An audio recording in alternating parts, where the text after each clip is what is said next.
Sow, merci d'avoir accepté notre invitation. Avant tout, veuillez vous présenter à nos téléspectateurs.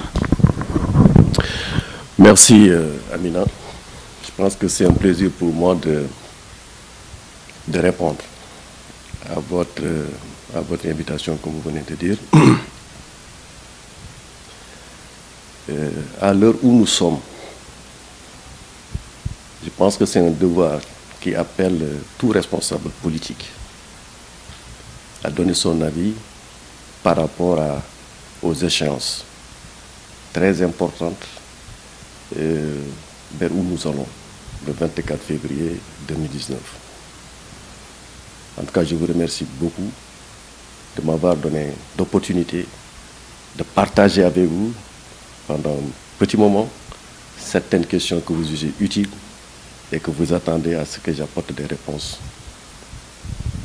Comme vous venez de le mentionner, M. Alassane Sow, vous savez, en tant que DAGE au niveau de la délégation générale chargée de la solidarité nationale, l'heure est au bilan. À quelques encablures, en tout cas, de la réélection du président de la République, nous pensons que le bilan social de Macky Sall est là. Est-ce que réellement vous pouvez nous apporter quelques chiffres sur ce bilan? Je ne suis pas d'âge de la délégation, mais je suis le DAF, le directeur administratif et financier de la délégation générale à la protection sociale et à la solidarité nationale. Dès son accession à la magistrature suprême, le président Macky Sall a voulu faire de la lutte contre la pauvreté et les inégalités sociales une orientation forte et légitime de sa politique sociale. Maintenant, la mise en perspective du plan Sénégal émergent, précisément en son axe 2, capital humain, protection sociale et développement durable, offre l'occasion de décliner la volonté politique du du chef de l'État, son Excellence Macky Sall. Alors, cette ambition est matérialisée par la création en 2012 de la DGPSN, la Délégation générale à la protection sociale et à la solidarité nationale, et son rattachement au cabinet du président de la République, à la présidence. Deux structures complémentaires dans l'assistance aux populations sinistrées ou sollicitant des appuis de l'État ont été rattachés à la DGPSN, à la Délégation générale protection sociale solidarité nationale. C'est le Fonds de solidarité nationale et le Commissariat à la sécurité alimentaire. Ces deux structures qui sont rattachées à la Délégation générale au cabinet. Maintenant, la DGPSN, la Délégation générale, joue un rôle pionnier dans la coordination du secteur de la protection sociale à travers la stratégie nationale de protection sociale. Le RNU, il y a un registre national unique qui est un outil de coordination aussi, un outil institutionnel de ciblage des populations en situation de pauvreté ou de vulnérabilité, avec pour objectif initial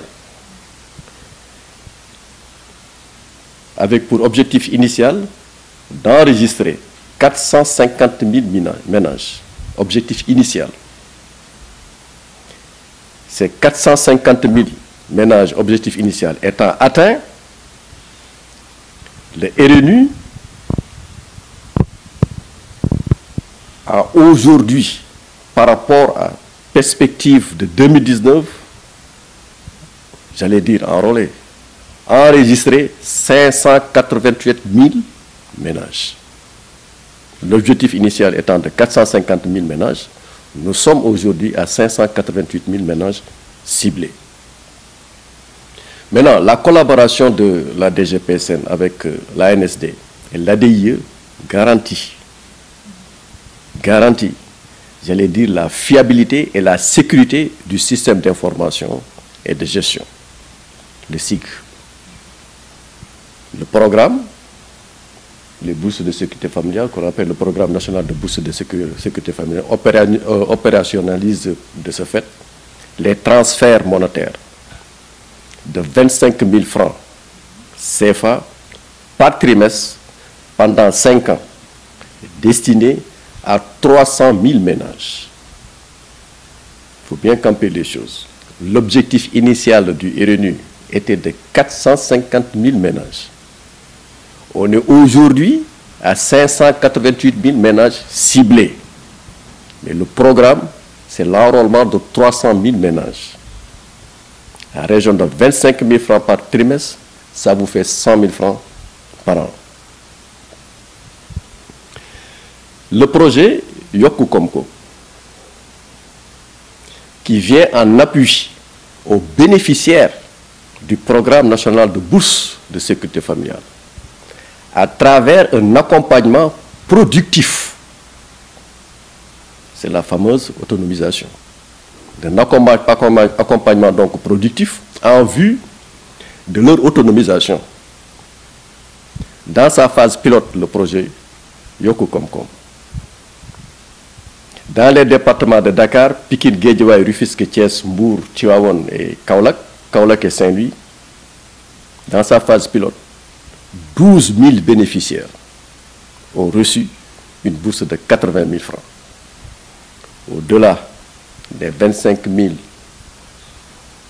par trimestre, c'est-à-dire les 100 000 francs par an pour ces 300 000 ménages, le projet Yokku Komkom a fait bénéficier 12 000 autres bénéficiaires avec une dotation suivant un transfert de 80 000 francs. Il y a aussi la Banque mondiale à travers le programme, le projet d'appui aux filets sociaux, qui a injecté depuis le début du programme de bourse 50 milliards, qui vient aussi en appui aux bénéficiaires du programme national de bourse de sécurité familiale. Tout ça, ça rentre dans le cadre de l'autonomisation.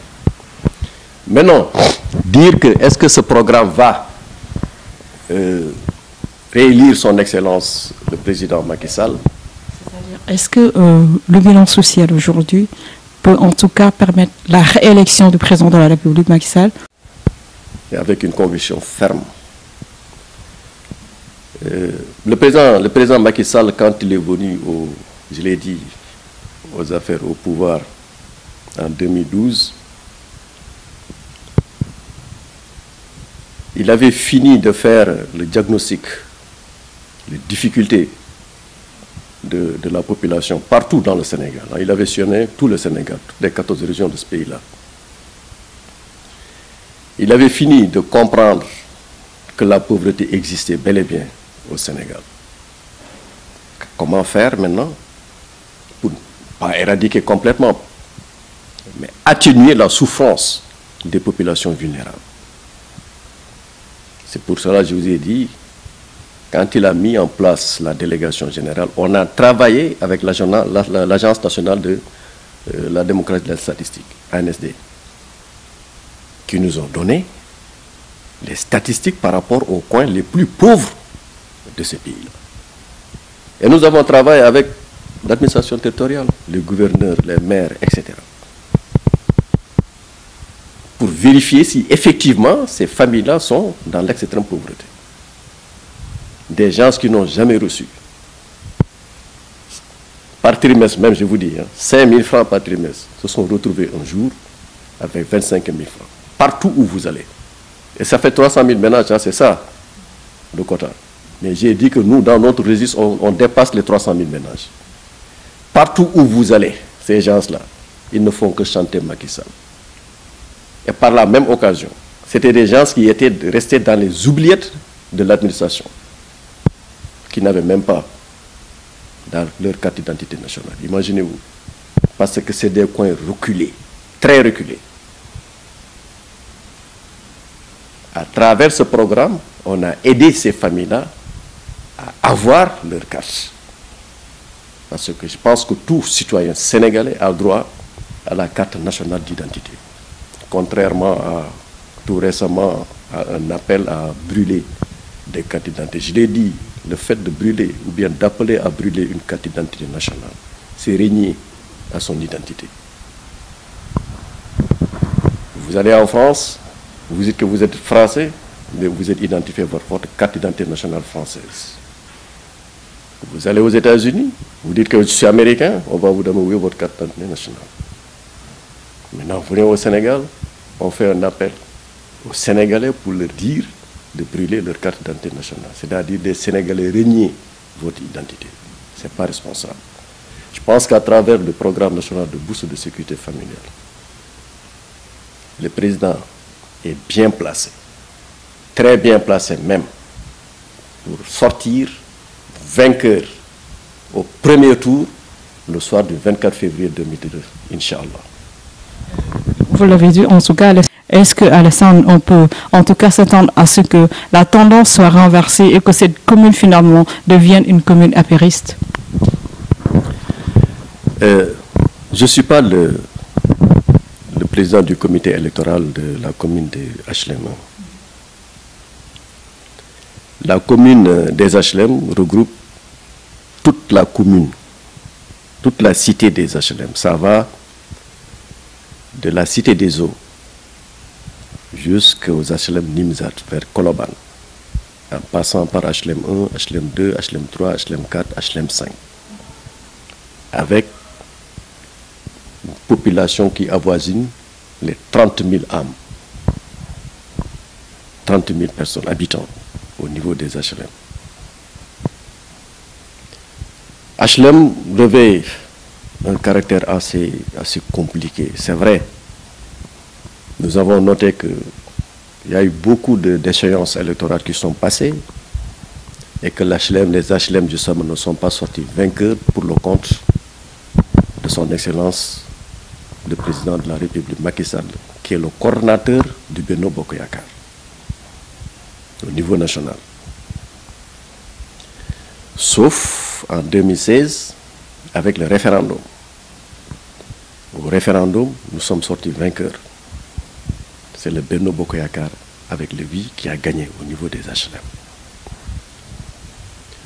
On avait fini, nous autres cadres. Moi, je suis le coordonnateur des cadres républicains de la CCR communale des HLM. Je suis membre de l'APR, du parti, membre de l'APR, donc du parti de son Excellence Macky Sall. Et au niveau de la convergence des cadres républicains, je suis membre aussi de la CSR et donc coordonnateur de la convergence des cadres républicains au niveau de ma commune. Responsable politique. Je suis aussi le porte-parole du collège républicain pour le développement des HLM et environ. Je suis le coordonnateur du réseau Dolel Askan Wi. Aujourd'hui, on est en train d'installer les mouvements Dolel Macky sous la conduite du ministre de l'économie, des finances et du plan, M. Amadou Ba. La section HLM qui vient d'être installée, je suis aussi le coordonnateur. En gros, mes responsabilités politiques se résument en cela. Maintenant, HLM, je l'ai dit, revêt un caractère assez particulier. Et c'est inhérent à beaucoup de communes. C'est un peu les tiraillements, les querelles internes qui divisent. Dieu lui-même n'aime pas la division. À chaque fois qu'il y a division, vous affaiblissez les moyens pour pouvoir atteindre l'objectif, vos objectifs. La division, ce n'est pas du tout souhaité, même dans une maison. Quand il y a division, ça affaiblit. Malheureusement, il y a des gens, des responsables politiques, qui sont même de mon parti, de l'APR, qui ne comprennent pas cela. Mais nous œuvrons tous, en tout cas nous autres cadres qui avons compris la vision du président Macky Sall, œuvrons dans le sens à fédérer toutes ces forces-là, de les regrouper en synergie pour que l'APR puisse s'affirmer au niveau dans la commune des HLM. Et nous sommes en train de travailler sur ça. À l'heure actuelle, les gens, beaucoup au niveau des HLM, ont fini par comprendre qu'au-delà des tendances qu'ils sont en train de voir, qui étaient visibles en un certain temps, il y a une autre main qui était invisible en un moment donné, pour emprunter un peu Ricardo, le grand économiste. Cette main invisible a fait comprendre aux HLM que HLM a des cadres, HLM a des hommes de valeur qui sont en train d'accompagner son Excellence le président Macky Sall. Cette communication, nous sommes en train de la réussir au niveau des HLM.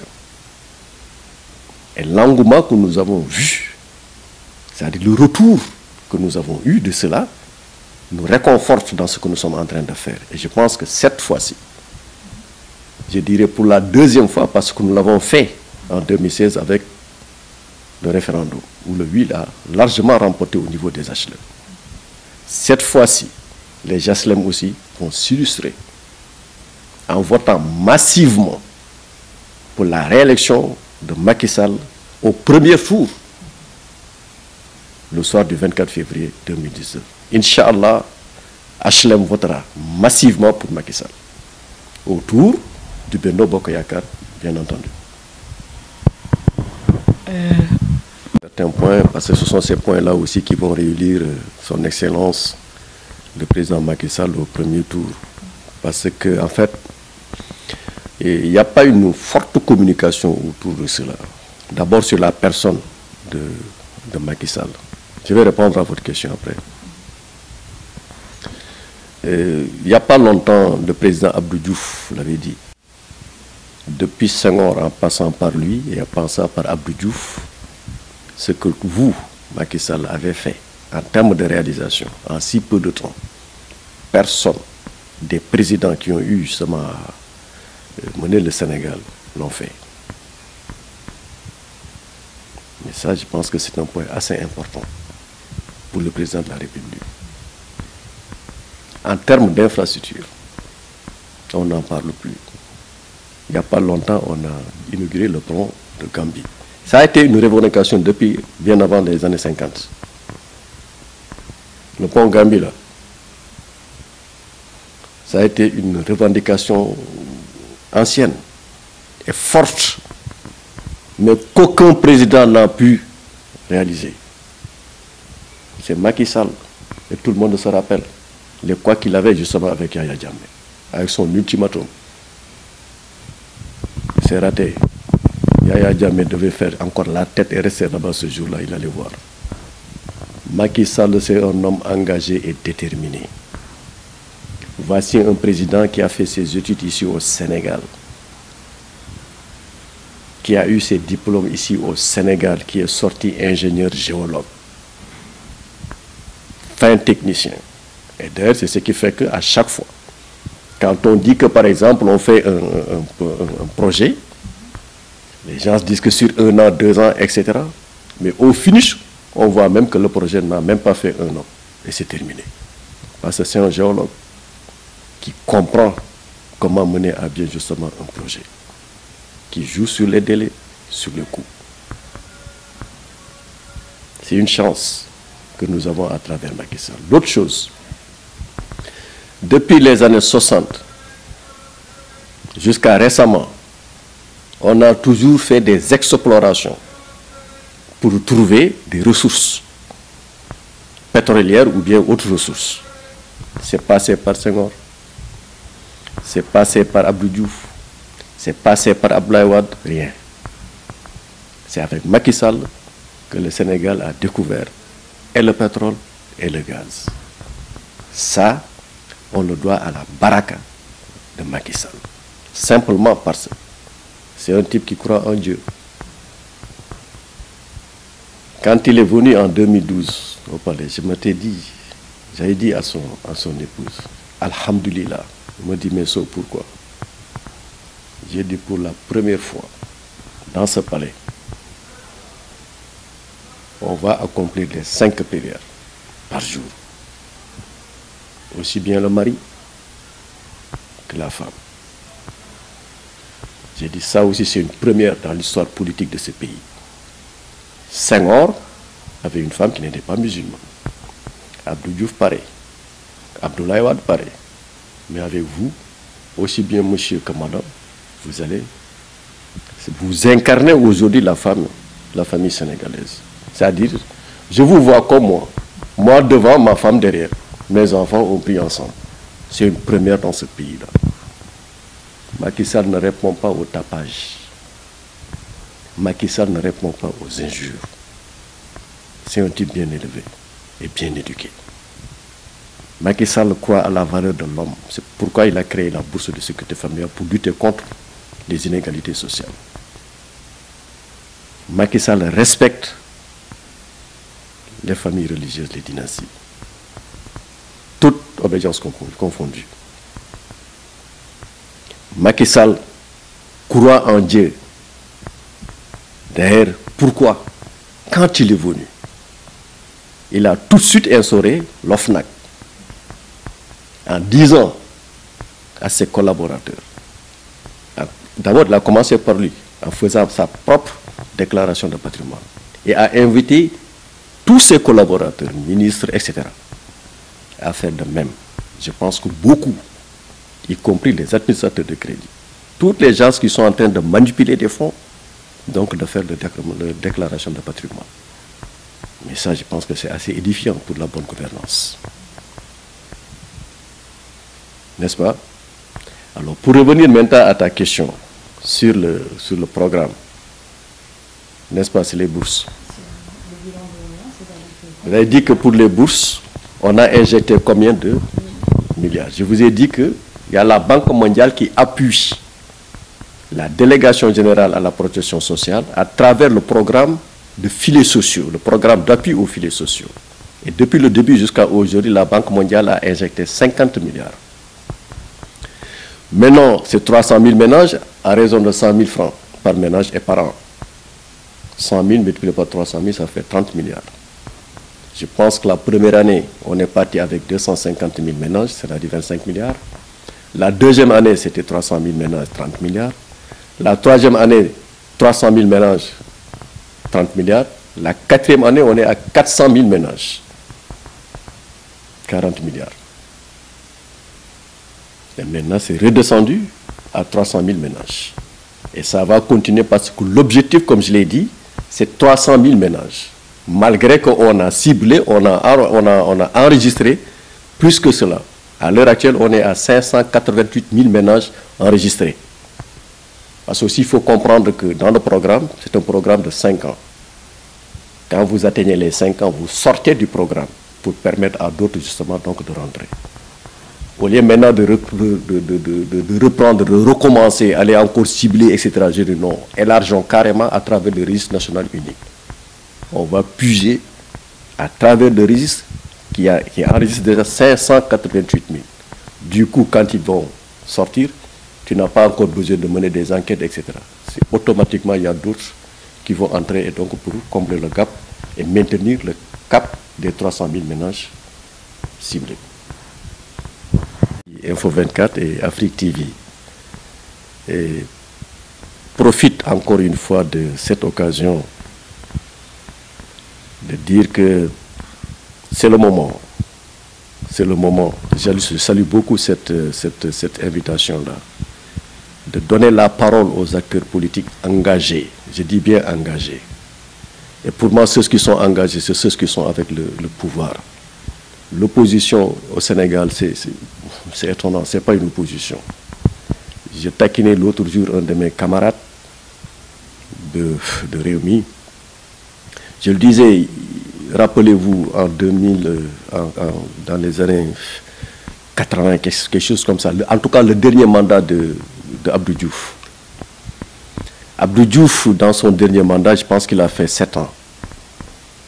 C'est dans son dernier mandat qu'il disait que la jeunesse sénégalaise était une jeunesse malsaine. Vous vous rappelez de ça? C'est bien le président Abdou Diouf qui avait dit ça. J'ai dit, vous prenez le dernier mandat. Celui qui avait 10 ans, vous faites 12 ans, ça vous fait 22 ans. Alors, quand Abdou Diouf disait cette jeunesse sénégalaise est une jeunesse malsaine, certainement, c'est les gens qui avaient 15 ans, 20 ans.